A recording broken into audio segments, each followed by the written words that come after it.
So now, next scene, we're driving Fred's ass into oblivion. We don't know where he's going, but he's in a van and he's getting the Gilead treatment, and I'm enjoying it.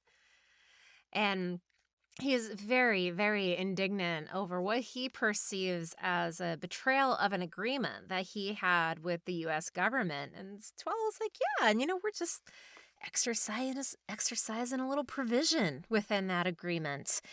And Fred is trying to figure out what's happening here. There's like two school buses like over here, and Commander Fred thinks that he's just being executed. And it's like, no, buddy, it's just not going to happen that fast. Just wait.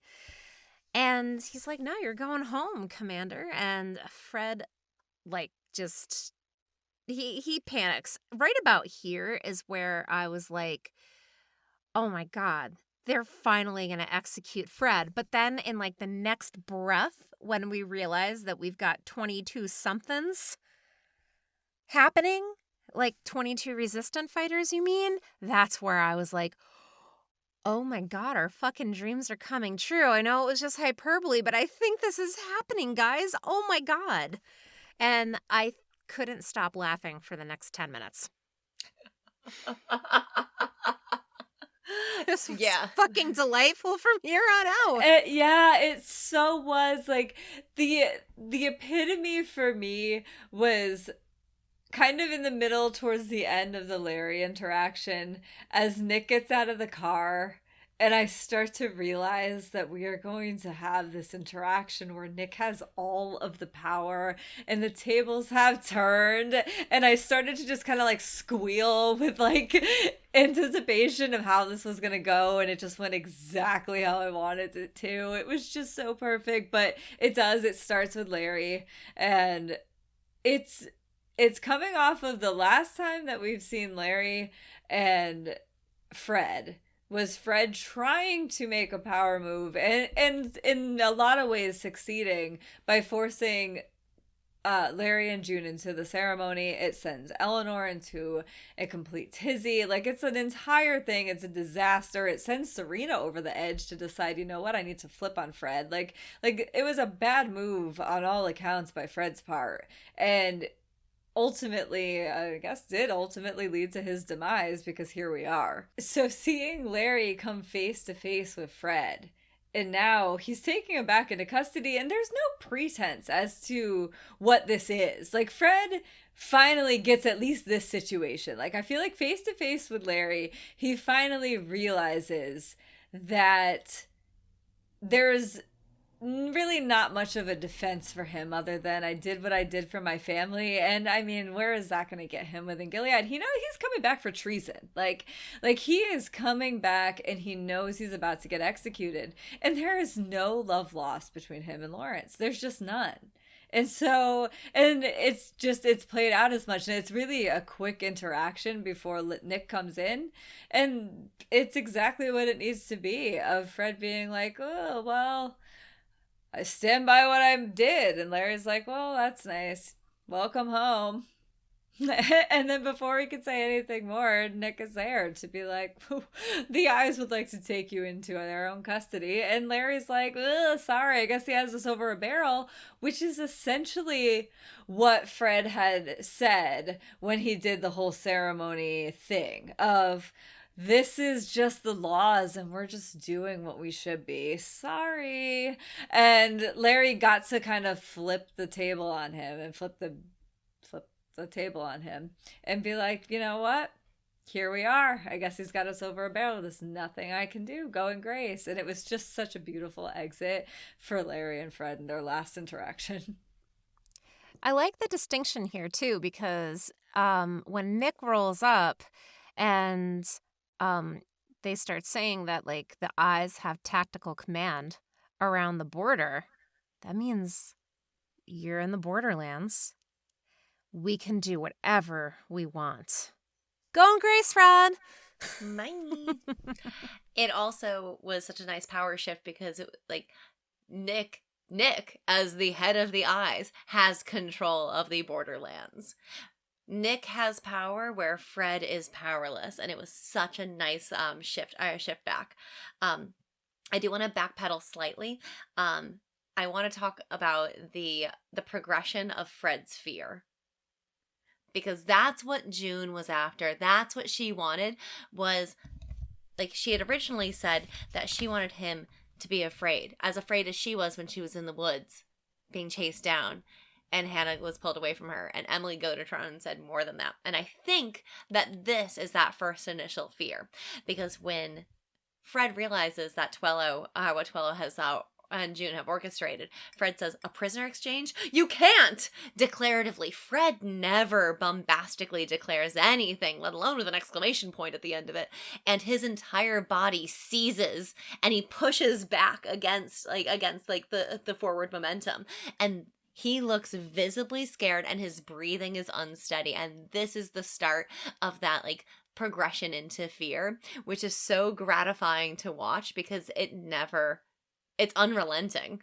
And during that interaction between Larry and Fred, and Larry is just like completely nonplussed by the whole thing. It's like, oh, well, whoops, sorry, bud, got us over a barrel. I love the oops about his whole reaction. Yeah. Perfect. Yeah, it's just like so delightfully awkward. And you see on Fred's face when Nick says the eyes will take the prisoner into custody, you see like Fred's eyes widen just a little bit, because he's not even being called Nick did him the courtesy of calling him commander at first, and now he is the prisoner. And Fred understands the implications of that because he was so important in creating the system. Like the fear begins to swell for him. And like he starts to plead.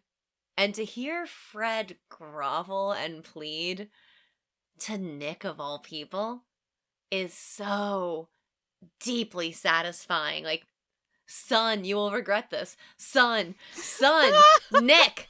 Like, and constant. But it's so indicative of Fred's behavior, because he's not once calling him commander.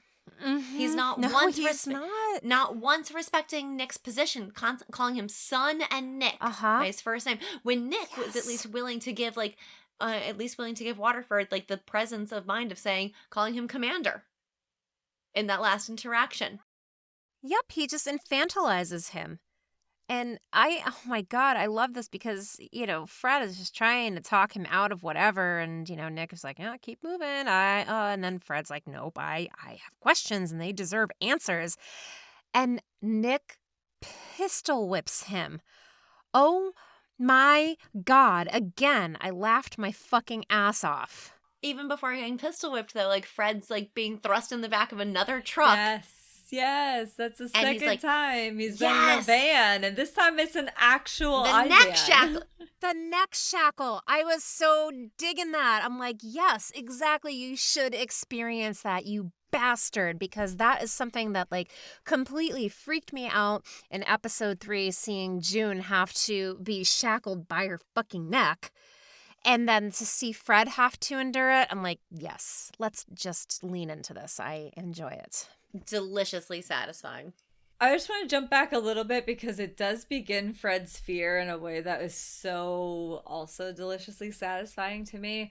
When Twello is like kind of laying out all the cards of like, this is what we're doing, and he's escorting him across that border. There's that great aerial shot of it says US Canada border. Yeah. And then there's like, I'm pretty sure it's spray painted. It must say Gilead. I couldn't quite even see it. It was that like hard to see. It was worn out. Yeah. But... yeah, it did make me laugh. And then also as he's realizing what's happening. Fred gets one last play in, and it's such a sad fizzle of a spin of play for Fred. Like the only thing he can try to do is turn it back on Twello as to God knows what's in your heart. He knows what you desire and what you covet.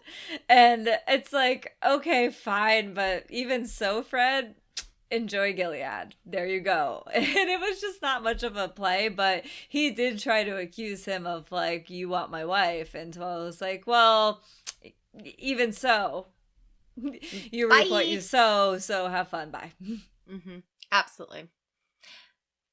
And it's so wonderful because like that is the only thing that Fred has to push on Twello is like, I've noticed you like appreciating the fact that my wife is gorgeous.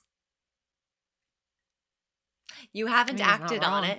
No, I mean, she is. She's beautiful. But you've not acted on it.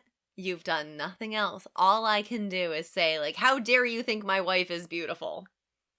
And it's so pathetic. So delightfully pathetic. And it doesn't work, and then he's got nothing from there on out. It's back to that. This is idiocy. How dare you, Nick, son, Nick. And then he's getting pistol whipped in the wilderness, and it's the greatest thing ever. Absolutely. I cackled every time you hear that. I've watched this scene so many times, and it just never ceases to bring me pure delight. And I guess I'm just leaning into it, and I'm okay with it. Because that's exactly the expectation that was laid with this episode is every single time. It was 6 times at this point that June looked up at the camera with that seething rage, dead eye, like, you know what he's done. Here's all of these flashbacks. You've endured this for 4 seasons with me. So now, like, after 4 seasons and 7 years for her of this constant torture, you will now finally have some sort of gratification. Something good is happening for our main character. Like, yes, getting out of Canada was good, but they're finally getting, like, the reconciliation that they so desperately deserve. So, like, yeah, maybe it does say something about all of us that we're so tickled about this, but also allow us for this moment to enjoy the fact that in a network television or in a streaming television service TV show, we're finally getting to see the baddie get what they genuinely deserve. Let's all morality aside, it's Yes. damn good TV. No, it is, because I just feel like in the last, like, I don't know, in the last, like, however many years, I feel like there has always been this, like, pull towards, like, the like, more moral side of the ambiguity of, like, these situations. And I can recognize it and I appreciate it, but also I don't think that it speaks to the real human experience as it happens. I feel like we skip a step. I feel like we skip over that anger and that rage when you have been grievously wronged and somebody has seriously altered your life in a way that, like, is going to be difficult for you to recover. And you're just supposed to sit there and everybody says, like, take the high road, seek the legal route of things, seek the moral route. And if it doesn't pay, what the fuck are you supposed to do? How are you supposed to move on from that? It's exceedingly difficult. And I feel like this indulged us. This is a situation where there are no repercussions. There are no man's land, for fuck's sake. As in, it's her land. And now she gets to take retribution for what you have done. And this is where we are. This is our fantasy land where this can play out. Yeah. Well, this is... And I'm here for it. Absolutely. It goes back to what she said about her mother and giving that little callback to Holly and acknowledging the fact that this is a regime that fully bought into the Old Testament. And she is 7 years of operating within this regime. And so it's going to feel good when she gets to turn that retribution and that sense of justice back on them, because it's everything that she's had to live within. And it's been harsh and it's been awful. And yes, what she's doing is also harsh and awful. But that's what happens when you live under that sense of justice. It's just showing a different side of justice. And it may be right, it may be wrong. And I think that's always going to be up for debate depending on a million different perspectives. Like, we're 3 people and we disagree on a million things all the time. Like, of course everyone's gonna have different. I don't think we're here to talk about what is morally correct, other than to say that I can understand why June would be at this point, given everything we know that she's been through. And as a viewer, knowing and experiencing everything she's been through, it feels good to watch her turn the tables on them, as specifically Fred, who has shown his hand in this episode to June of, I knew what I did and I'm sorry for it. But when he says I'm sorry for it, it's going to enrage her because it's acknowledging everything that he's done that he's about to get off on. And that's so she takes justice into her own hands, and that's may not be right, but I don't think she's going to face any legal repercussions because, like you said, she's in no man's land. So she's just going to have to deal with this on her own conscience. And if she does have to deal with any legal repercussions, though, this is one thing that we've discussed time and again, is that no character in this show, June especially, has been exempt from the repercussions of their actions. We've discussed that, like, when June makes a reckless decision, she has to bear the weight of those consequences. So there will be consequences to bear from this, whether they are legal ramifications or they are emotional, if they're moral, if they change the trajectory of her life. Like, we're not celebrating this as a notion of just like, hey, here's reckless violence for no reason. What a wonderful treat. It's an understanding that, like, this is a decision that's being made of sound mind, and presumably anyway. And it's gratifying for us to watch from a television perspective, but we also know that, like, who knows what's going to happen from here, because there will be fallout from this, inevitably. And that's what's going to make the next however many seasons compelling. But we'll get into all of that when we get to predictions,